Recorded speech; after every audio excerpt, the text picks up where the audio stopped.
आज हम डिस्कस करेंगे infinite series. Infinite series sequence और सीरीज में एक रिलेशन है। अगर हमारे पास कोई सीक्वेंस है, उस सीक्वेंस की टर्म्स को अगर हम सम करके लिख दें तो उसको हम कहते हैं सीरीज। अब हमारे पास है इनफाइनाइट सीरीज। अगर हमारे पास कोई सीक्वेंस है, इनफाइनाइट सीक्वेंस है, उसकी टर्म्स को हम सम करके लिखें तो उस सीरीज को हम कहते हैं इनफाइनाइट सीरीज। देखते हैं, इफ हमारे पास ए एन कोई सीक्वेंस है, के से infinity, is an infinite sequence of real numbers. हमारे पास कोई ए एन सीक्वेंस है रियल नंबर्स की। द सिंबल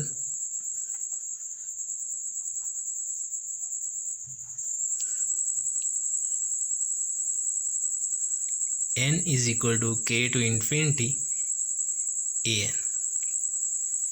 अब ये क्या है, वो जो सीक्वेंस है हमारा, उनकी टर्म्स को हमने समेशन की फॉर्म में लिखा, सम की फॉर्म में लिखा, तो इसको हम क्या कहते हैं, is an infinite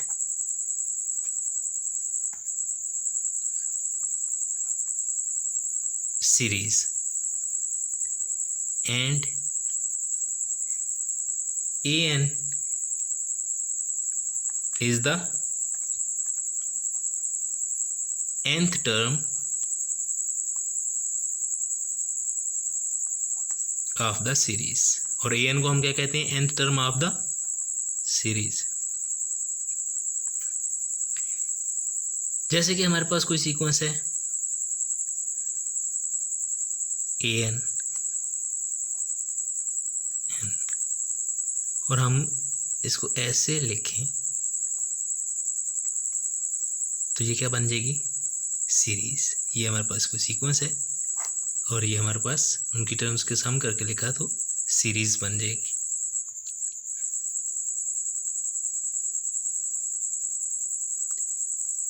We say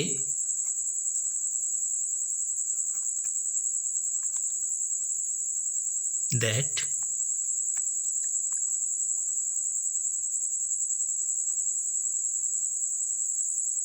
converges, ये जो सीरीज है हमारे पास A N converges to the sum ए। ये जो हमारे पास सीरीज है वो कन्वर्ज करती है to the sum a and right as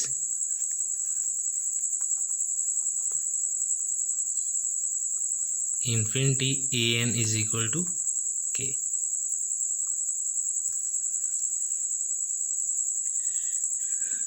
convergence, जैसे सीक्वेंस कन्वर्ज करती है, डाइवर्ज करती है और ऑसिलेट भी करती है, इसी तरह सीरीज भी कन्वर्ज करती है, डाइवर्ज करती है और ऑसिलेट भी करती है। जो सीरीज की कन्वर्जेंस और डाइवर्जेंस है वो भी हम एक सीक्वेंस ही डिफाइन करते हैं, सीक्वेंस ऑफ पार्शियल सम, और उससे ही हम देखते हैं अगर वो सीक्वेंस ऑफ पार्शियल सम जो है वो कन्वर्ज करे तो हमारी सीरीज कन्वर्ज करती है, अगर sequence of partial sum diverge करे तो हमारी सीरीज डाइवर्ज करती है, अगर sequence of partial sum oscillate करे तो हमारी सीरीज जो है वो ऑसिलेट करती है। अब देखते हैं कि सीक्वेंस ऑफ पार्शियल सम क्या हो। ये के नहीं है, ए है, sum a. If the sequence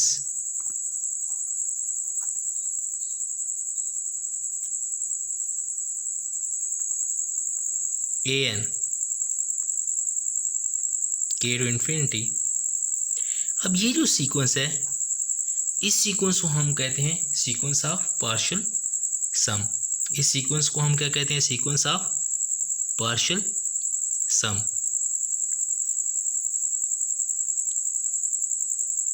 defined as या defined by a n is equal to a k plus a k plus 1 plus a n greater और इक्वल टू के। अब देखें ये सीक्वेंस ऑफ जो पार्शियल सम है, ये कैसी sequence होती है? इसको क्या कहते हैं? It is sequence of partial सम।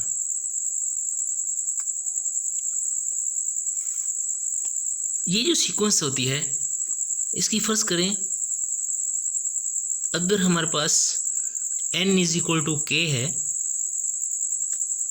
तो हमारा जो ए के होगा वो ए के आएगा। अगर हमारा n k प्लस 1 है, तो हमारा जो k प्लस 1 है वो होगा a k plus 1 up to so on. यानी कि ये जो सीक्वेंस है,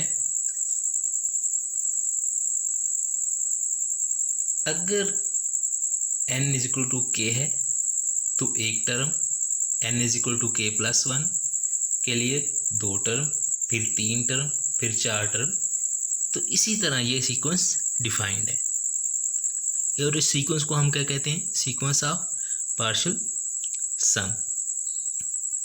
अब जो सीरीज की कन्वर्जेंस और डाइवर्जेंस और ऑसिलेटरी है, वो डिपेंड करती है इस सीक्वेंस ऑफ पार्शियल सम पे।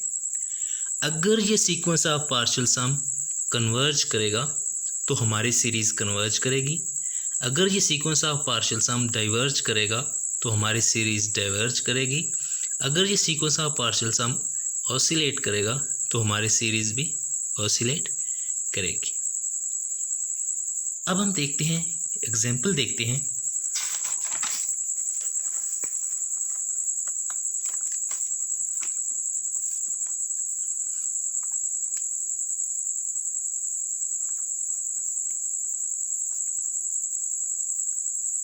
Consider the series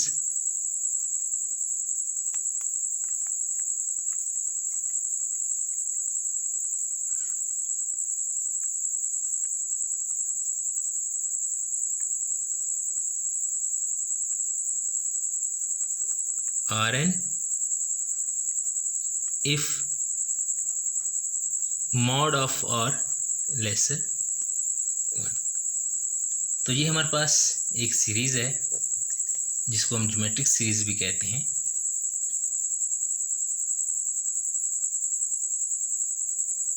और हेयर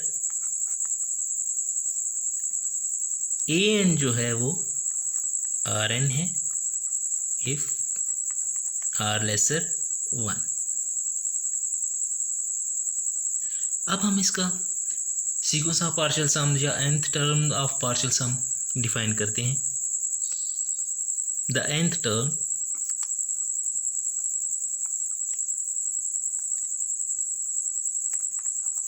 of partial sum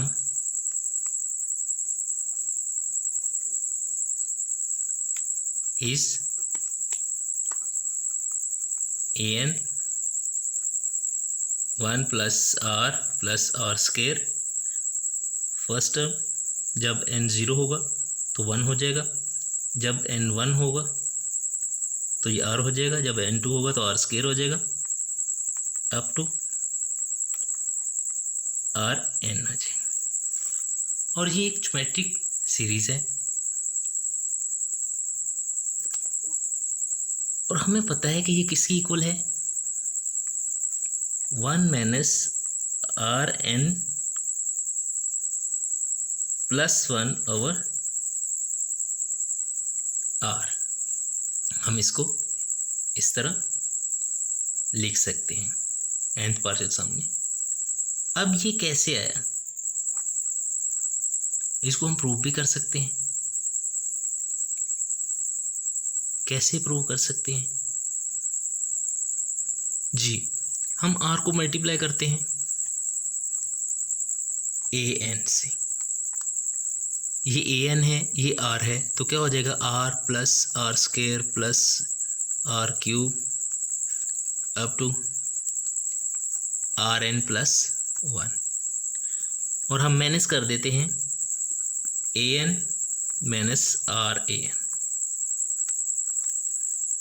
तो an हमारे पास क्या है 1 plus r square plus rn, और माइनस हमने क्या किया है r plus r square plus r cube plus rn plus 1। अब देखिए यहाँ से लेके ये इससे कैंसिल, ये इससे यहाँ तक कैंसिल हो जाएगा, 1 बचेगा और r की पावर n प्लस 1 बच जाएगा। तो हमारे पास है an minus r, an is equal to 1 minus r की पावर n प्लस 1। यहाँ से an कॉमन लें, 1 माइनस r प्लस 1, और an इक्वल आ जाएगा 1 minus r n plus 1 over 1 minus r। तो ये चीज़ प्रूव होगी, हम इसको ऐसे लिख सकते हैं। अब देखिए, ये हमारा सीक्वेंस ऑफ पार्शियल सम कह लें या nth टर्म्स ऑफ पार्शियल सम कह लें। हमने कहा है कि ये अगर ये कन्वर्ज करेगा तो हमारी सीक्वेंस कन्वर्ज करेगी, अगर ये डाइवर्ज करेगा तो हमारी सीक्वेंस डाइवर्ज करेगी। हम लिमिट लेते हैं, limit n approaches to infinity an, तो क्या हो जाएगा limit 1 minus r n plus 1 1 minus r। जब हम लिमिट अप्लाई करेंगे तो ये चीज़ 0 हो जाएगी। क्यों? क्योंकि r है जो वो मॉड लेसर 1 है। अगर r लेसर 1 है तो ये जब n अप्रोच करेगा इन्फिनिटी को तो ये टर्म 0 हो जाएगी। जब ये टर्म 0 होगी तो क्या होगा 1 ओवर 1 माइनस r। अब हमारी ये an है वो कन्वर्ज करती है 1 ओवर 1 माइनस r को। So the series is convergent. यहीं पे अगर देखें, अगर हमारा इफ ग्रेटर इक्वल टू 1 हो जाए, ग्रेटर इक्वल टू 1 हो जाए तो फिर इक्वल को छोड़ दें, ग्रेटर 1 हो जाए तब क्या करें? जब ये r ग्रेटर 1 होगा तब ये किसको अप्रोच कर जाएगा? इन्फिनिटी को। तब क्या होगा? Limit an n approaches to infinity is equal to infinity हो जाएगा।